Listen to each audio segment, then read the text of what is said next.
Hello and welcome to my YouTube channel which name is racing classes. और आज आपका मेरे चैनल में स्वागत है। मैं आपके लिए MS04 का नोट्स लेके आई हूँ। जैसा कि आप अपनी स्क्रीन पे देख रहे हैं, यहाँ पे आपको रेसिंग क्लासेस का एक स्क्रीन पे हेडिंग दिख रही होगी, जिस पे आपको लिखा है IGNOU English spoken zoology MSD classes.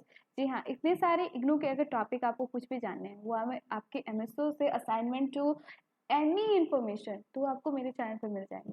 English सीखनी है आपको, इंग्लिश स्पोकन आपकी इंग्लिश, अगर आप पराठेदार इंग्लिश बोलना चाहते हैं तो प्लीज़ वेलकम, मेरे चैनल पर स्वागत है आपका। आप इंग्लिश के रोज़ वीडियो, ऐसे इंपॉर्टेंट वीडियोस, और मैं गारंटी देती हूँ कि आप 10 से 15 दिन में आपकी इंग्लिश बहुत अच्छी हो जाएगी।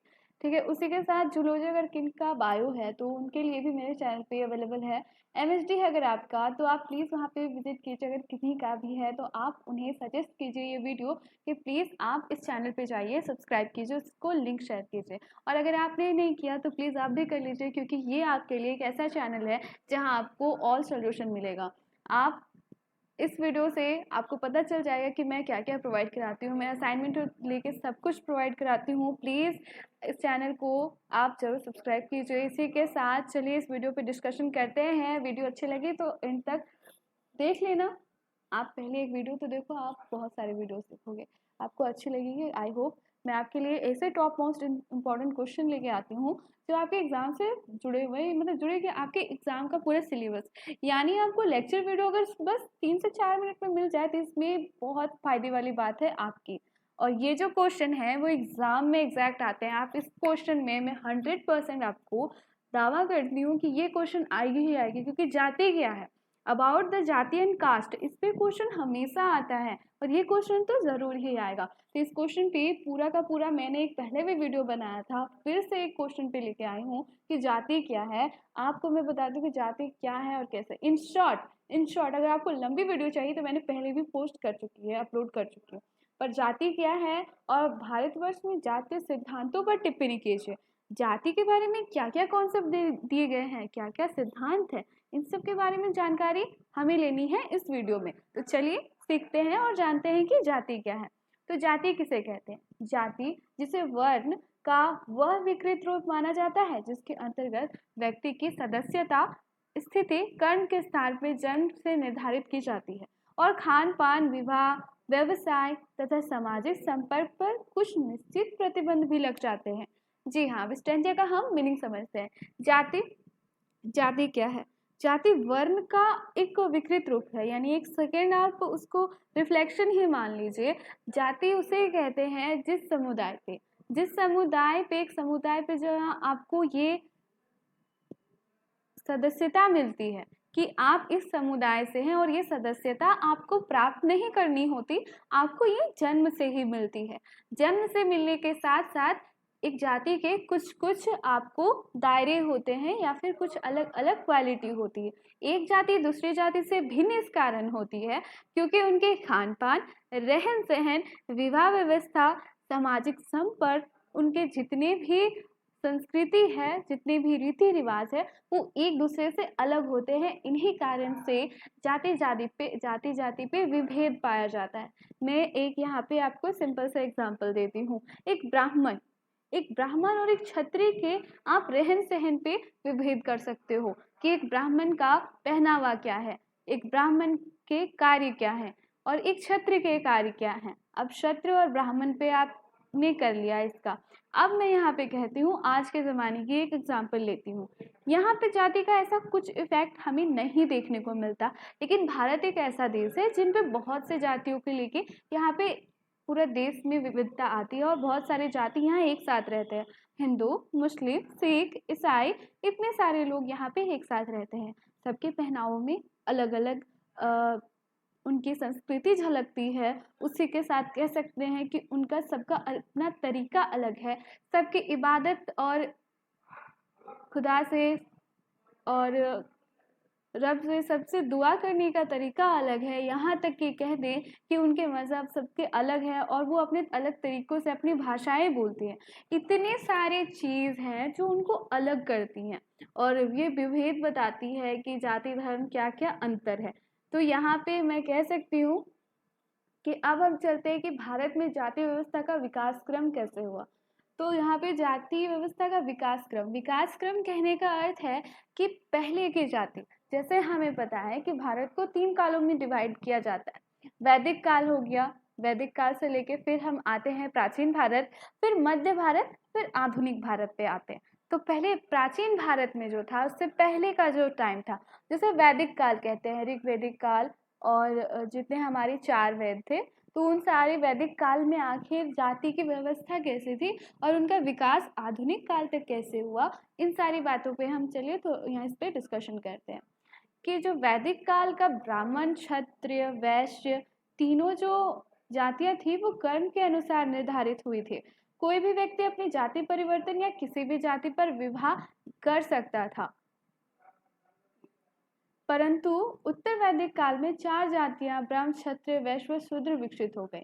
जी हाँ, वैदिक काल में था कि कोई भी जाति दूसरी जाति से विवाह कर सकती थी, लेकिन जैसे ही उत्तर वैदिक काल आ गया, यानी वैदिक काल के बाद वाला समय, तो 4 जातियां इसमें पैदा हो गई और बट सी गई, और उसके बाद लिमिटेशन भी लग गई, यानी ब्राह्मण, क्षत्रिय, वैश्य, शूद्र ये सारी जातियां विकसित हो गई। इसी के साथ इनके काम भी डिवाइडेड कर दिए गए कि आप ब्राह्मण हैं तो आप सिर्फ ज्ञान की ही बातें कीजिएगा और आपको ज्ञान देने का समाज में हक है और आप ही ज्ञान दे सकते हैं, चाहे उससे ज्ञानी कोई शूद्र क्यों ना हो। लेकिन ऐसी व्यवस्था उस समय थी। क्षत्रिय का काम था कि वो अपने राज्य की, अपनी जगह की सुरक्षा करे। वैश्य ये सारे लोग ऐसे लोग थे जिनका काम था कि आप समाज में साहूकारी और जितने भी व्यवसाय से जुड़े हुए काम करें। उसी के साथ शूद्र का काम था कि इन तीनों ब्राह्मण, क्षत्रिय, वैश्य, इन तीनों के अंदर इनके नीचे रह के इनकी सेवा करना। तो इन सारे में इन्होंने काम में बांटा हुआ था। धर्मशास्त्र युग में पुनर्जन्म और कर्मवाद के सिद्धांत को, अब हम जानते हैं सिद्धांत की ओर चलते हैं कि सिद्धांत क्या है और सिद्धांत क्या क्या था। तो धर्मशास्त्र युग में पुनर्जन्म और कर्मवाद के सिद्धांत को कार्यान्वित किया गया, यानी इस पे ही वर्क किया जाने लगा। सारे लोग काम को ज्यादा इंपॉर्टेंस देने लगे। धर्मशास्त्र जब युग था करने के कारण जाति प्रथा को शक्ति प्राप्त हुई, ठीक है। फलस्वरूप ब्राह्मणों की स्थिति और अधिक सुदृढ़ तथा सुदृढ़ और शूद्रों की स्थिति बहुत ही ज्यादा दयनीय हो गई थी, क्योंकि इस काल में ब्राह्मणों को शक्ति प्राप्त हो गई कि वो उच्च जाति के हैं, वो ज्यादा ज्ञानी हैं, और बेचारे शूद्रों की स्थिति और ज्यादा दयनीय होती गई। मध्यकालीन युग में मुस्लिम आक्रमण, जी हाँ, मध्यकालीन युग में मुस्लिम आक्रमण के कारण भारत की जाति व्यवस्था और अधिक कठोर होती गई, क्योंकि इसमें और एक जाति का समावेश हो गया और एक जाति इस पे आ गई, और जिसके कारण बहुत ज़्यादा डिफिकल्टीज, और ये डिफिकल्टीज तो आज तक चलती आ रही हैं। आप अपने आसपास देख रहे हो ना, न्यूज़ चैनल्स पे हो गए या फिर समाज के किसी भी जगह पे जाओ, जाते जाते एक दूसरे पे लड़ी पड़ी है। ये 3 रंगों का, इस पे 2-4 लाइनें कहना चाहूंगी। ये 3 रंगों का तिरंगा हमारा जैसे कैसे बट गया है। धर्म जाति पे कोई कहता कि केसरिया पे हक हमारा है, कोई कहता है कि हरे पे हक हमारा है। ये कैसा तिरंगा बट रहा हमारा, जातियों ने मिलकर, धर्मों ने मिलकर इसे कैसा बांटा है। तो इतनी ज्यादा से यहाँ पे लोगों ने ये कर दिया। उसके बाद आ गया, चलिए ब्रिटिश काल, यहाँ तक तो हो गया। उसके बाद ब्रिटिश काल लोग आ गए, ये तो सबसे दुनिया को सबसे ज्यादा प्रभावित किया इन्होंने। इन्होंने ईसाई धर्म को यहाँ पे छोड़ के गया। तो ब्रिटिश काल में ब्रिटिश शासकों द्वारा जाति प्रथा को संकीर्ण रूप से इसका लाभ उठाया गया था। उसी का विभाजन का कारण है, जो विभाजन हमारे देश का हुआ और इतने ज्यादा दिनों तक उन्होंने शासन किया, उसका कारण मेन था जाति व्यवस्था, क्योंकि भारत पे थी और उन्होंने इसका बहुत अधिक लाभ उठाया। उसी के साथ हम चलते हैं प्राचीन जाति निर्धारण के अनुसार क्षत्रिय वीरता, शौर्य, रक्षा कार्य करता था। मैंने आपको बताया कि कौन से कार्य वो लोग करते थे। ब्राह्मण अपने आप सर्वोच्च वर्ग और दलित में हीन मानते थे, मतलब इससे एक दूसरे पे डिफरेंस है। आप पंडित हो तो आप शूद्रों को अलग मानते थे, और ऐसी जाति में सोच से आ गई थी, जिससे सुधारने में भेदभाव समाप्त करने में हमारे कितने समाज सुधारक हैं जो इस पे काम करते गए।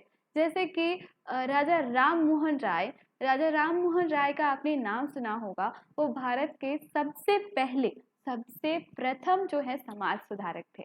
उन्होंने ब्रह्म समाज की स्थापना की। उन्होंने इस समाज की स्थापना करके 1828 में, और बहुत सारे ऐसे हमारे देश के लोग हैं और बहुत सारे समाज सुधारक हैं जिन्होंने ये चीज़ कह के समाज को सुधारने में, सती प्रथा को सुधारा, इतने सारे काम किए ताकि हमारा समाज सही हो सके। और उन्हीं का प्रयास है कि आज हमारे समाज में बहुत कम इसकी भावना है, लेकिन कुछ ऐसे फैक्टर हैं जो अभी भी इस चीज़ को अपने यूज़ पे लाते हैं। जैसे उस समय के अंग्रेज थे, तो कुछ अंग्रेज ऐसे भी हैं दुनिया में, या कुछ ऐसे दुश्मन भी हैं जो इन चीज़ का गलत से फ़ायदा उठाते हैं। पर ऐसा कुछ नहीं है, जाति जाति कुछ नहीं होती।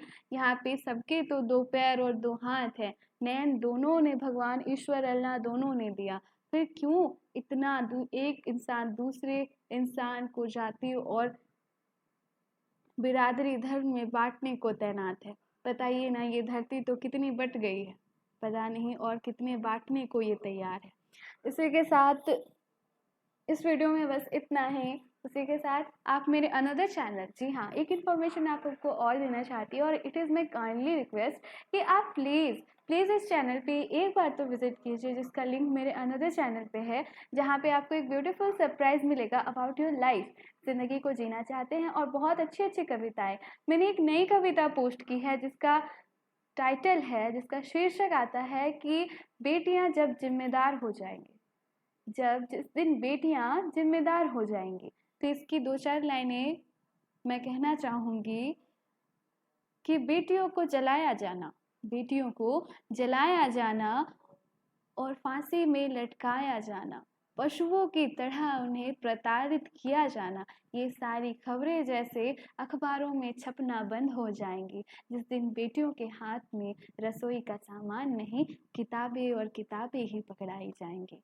उस दिन हमारी बेटियों की हालत बहुत अच्छी हो जाएगी और उस दिन हमारी बेटियां जिम्मेदार हो जाएंगी, और उस दिन हमारी बेटियां जैसे आत्मनिर्भर हो जाएंगी, दुनिया में जैसे आज़ादी से हो जाएंगी, जिस दिन हमारी बेटियां आत्मनिर्भर हो जाएंगी। इसी के साथ इस वीडियो में बस इतना ही। प्लीज़ आप मेरे दो चैनल को सब्सक्राइब कीजिए। Thank you for watching my this video, और इसका PDF आप डिस्क्रिप्शन बॉक्स से जाके डाउनलोड कर सकती हैं। तो thank you for watching my this video.